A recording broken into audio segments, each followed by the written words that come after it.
Hey guys, what's up? Comment Saturday. Today's video I want to go over bare knuckle punching, the differences between that and gloved punching.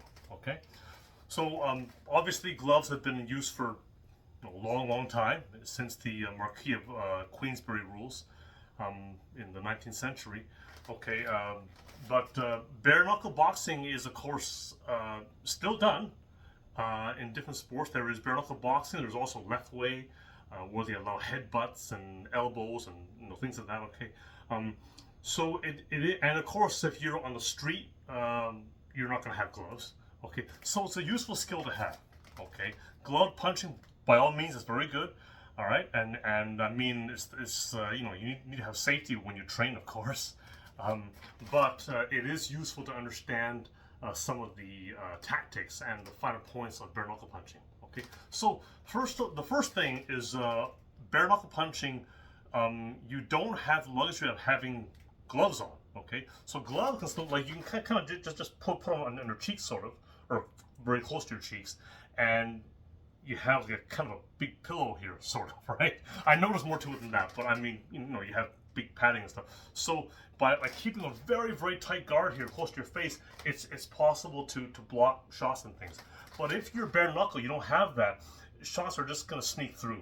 It's not going to work. Okay, I mean, to some degree, maybe if you have good movement, but it just doesn't work that well unless you have gloves on.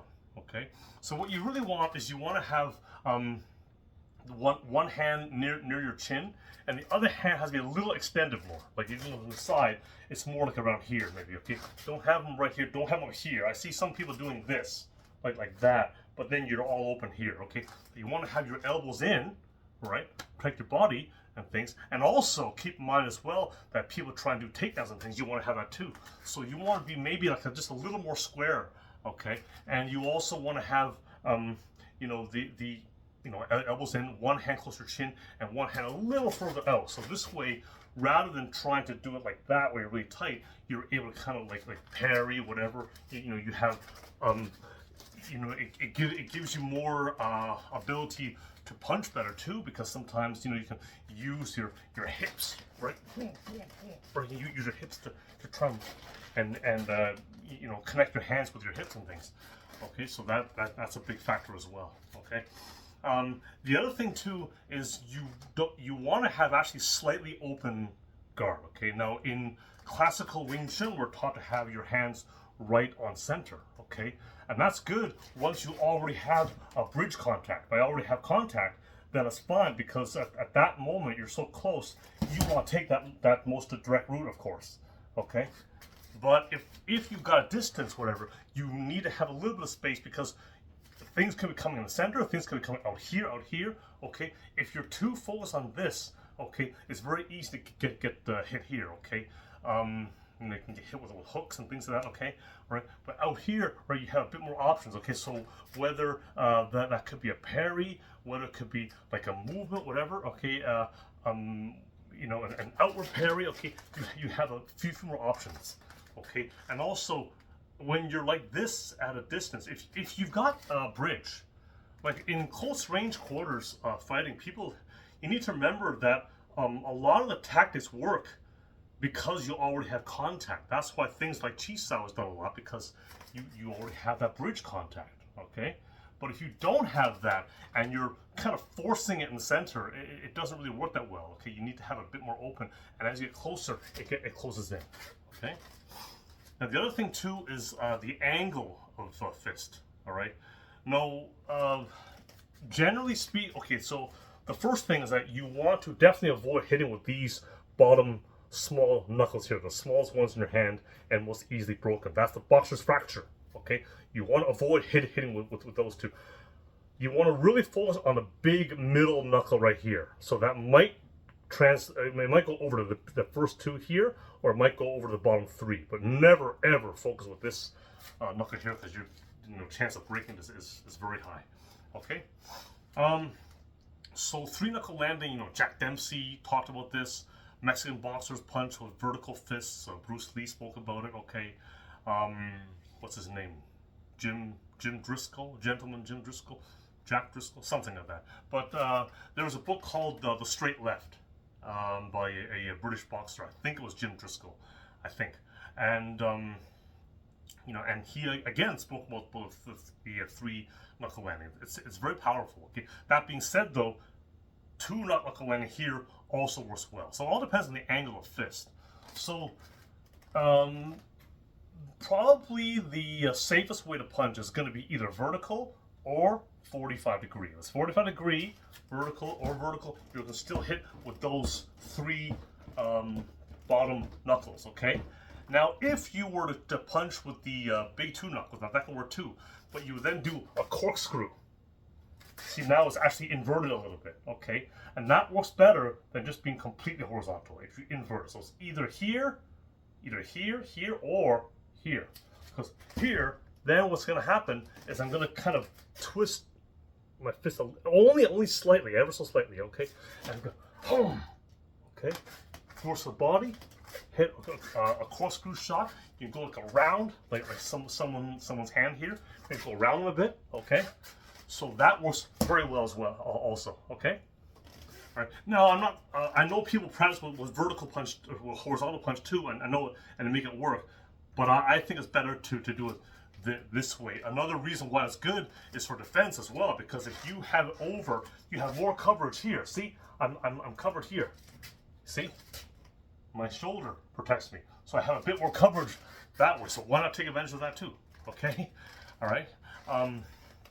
And so that's the thing. So that for straight punches, that's the way you would do it. Okay, with hooks and things, I like to do what's called a whipping hook. Okay, again, this is specific to bare knuckle boxing. Okay, so I like to do what we call a whipping hook, or sometimes called a wing chun hook, where the elbow's down, and I'm just whipping it out like that. So it's like.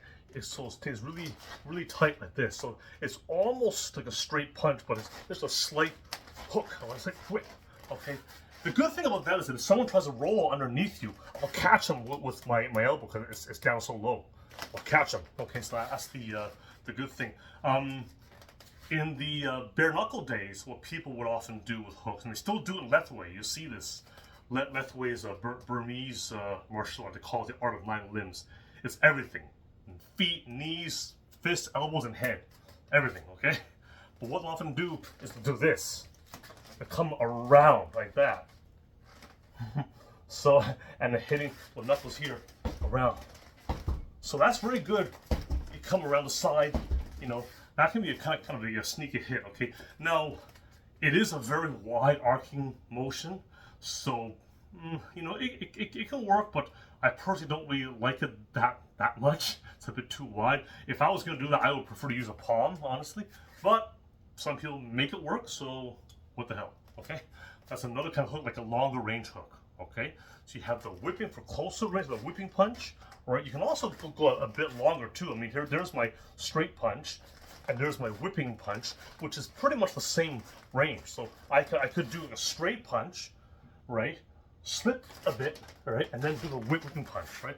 Oh, slip, boom. I could do that, right? I could straight fake, boom, like that too, right? Straight punch, fake, boom, like that too. Okay, so that's another way that you can use it. Okay, but again, we're keeping with that vertical fist elbow down. Now, vertical over 45. Sometimes you may find that when it actually comes out, if you were to look at it, it's actually 45. Okay, when it actually hits. I go out, like if I'm really tight, I might keep it vertical. But if I extend a bit more, it's going to naturally come out a little bit more. Okay, all right. And with uppercuts, there's 2 ways to do the uppercut punches. Okay, so the basic hits. Okay, you got your straights, your hooks, your uppercuts. Okay, for basic uppercuts, it's usually taught turning up. The fist comes to the palm turned towards it. That's usually the way it's done. That's the way I was taught. Okay, right, boom, boom, okay, and use your hips. Obviously, well, you use your hips and full body with all of these, okay. But I was also experimenting with the Cuban way of doing uppercuts. Now, Cuban boxing, they actually do uppercuts with their vertical fists, so they don't really twist it much. Now, I thought that was a little strange when I first saw it, But I gave it a shot. I just want to see how it works, okay? And it actually works pretty well because you can knock them off really fast and things. It wouldn't work to the body. To the body, I think you have to turn it over like that, turn it up. But to the chin, it can work really, really well because because your hand is already vertical. So maybe I'll do I'll do a couple of vertical punches here and just go right up. Boom, boom, boom. Okay. Boom, boom, boom, boom. You see, after the hook, and this comes right up. Boom, boom, right. Boom, boom, right. See, so you can make it work too. Experiment. Okay. Don't ever stick with only one way and think that's the only way of doing it, or everyone else is wrong if they do it differently. You just, every time you see something different than how you were shown, and if you see them using it successfully, look into it. Say, they make it work. How do they make it work? There's something to it, right? Look into it. Don't be too close-minded, okay? So there's the uppercuts. So the straights, the hooks, and uppercuts, okay? And also another punch is, of course, a back fist. And I covered this before, okay? A back fist does have to be a great big wide one like that. It doesn't have to be that big, okay? But just a little one there, okay? It's not a power hit. All right, that's not the idea. You're not gonna. I doubt very seriously you're gonna knock someone out with the back fist. Okay, maybe if you do a spinning one, you can, right? Like spinning, the people come over and spin like that, and maybe that could work. Okay, you're also taking a risk because you're turning your back to your opponent. Okay, but the whole idea is to inflict some pain. Okay, inflict some pain somehow, and then that will set them up for the heavy artillery. Okay, so back fist just here and. Again, the back knuckle, it doesn't mean literally the back of your hand here, right? I suppose you could do it, but I mean, it's really more the knuckles here. And what you can do here, and we call this like a flicking strike like that, right? That as you hit, a little snap. See a little flap. See? It's like a snap, a flicking. There's the vertical rear hand, and there's a whipping hook. Okay, so that's a little combo we can work on too. Okay, so put any of these together in any combinations you want, just like any other boxing combinations. Okay, but just use these principles and practice sometimes with the bare knuckles. Okay, you can use Bob. Okay, you can use a regular heavy bag too, but I would say start with Bob.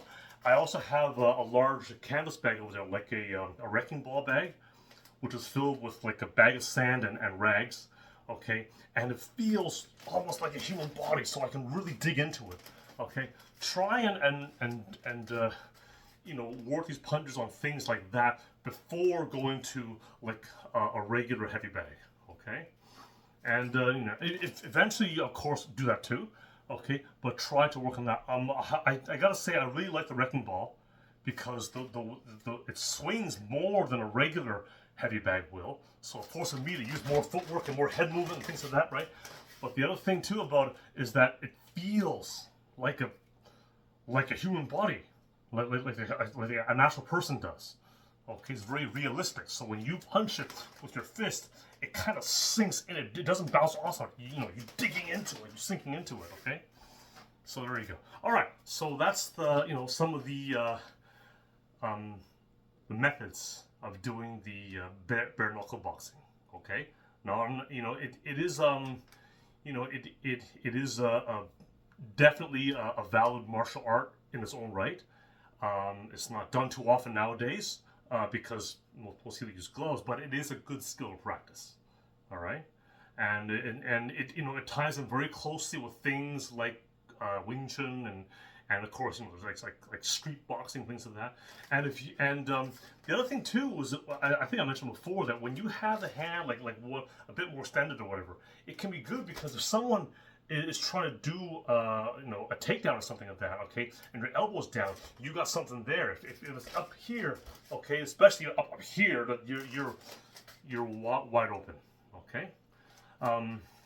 That's a thing. You may have seen the old pictures and things of people boxing like this, right? You've seen those before, and people wonder why would you stand that way? Because in the old days, in the bare knuckle boxing, they allowed knees and they allow takedowns and things too.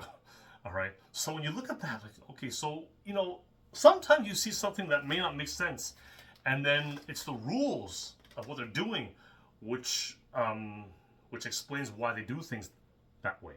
Okay. Now, for example, in left way, they don't throw anywhere near as many kicks as you'll see in Muay Thai or kickboxing, whatever, because points aren't an issue in left way.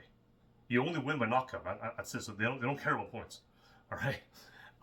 In Muay Thai, you score more points if you do kicks. Okay, so people try and kick more. They want to get more points, right? They want to win, right? So that kind of makes sense. But in left way, they're only concerned about knocking the guy out. That's all they care about. So that's why kicks are still useful. They're still used, but nowhere near as much. Okay, and that's the reason why. Okay, so always look at the context. Context is king. Look at the rules. Look at the circumstances, the conditions under which someone's doing something. Okay, when you look at because you'll see people saying to me, oh, vertical fists aren't as powerful as a corkscrew fist. Okay. You know what? That's probably true. You probably can get more power because when you get a full body and a rotation, it's a lot of power there. You probably can get more power that way. Okay, but again, we're talking about the safety of your hands and things too. Okay, and again, remember, like I was saying before, right? I think it's better to either go vertical, 45, or inverted. Okay, rather than horizontal. Inverted, because I can really stick that two knuckle landing there. I can really stick there. I can and I get that protection as well. This show here, protection. Okay. All right. So anyway, there's the video. Any questions, as always, let me know. I'm going to have a link, for the Centerline Boxing course and for the book as well if you haven't gotten it. Okay. So, anyways, enjoy the rest of the weekend. See you guys soon.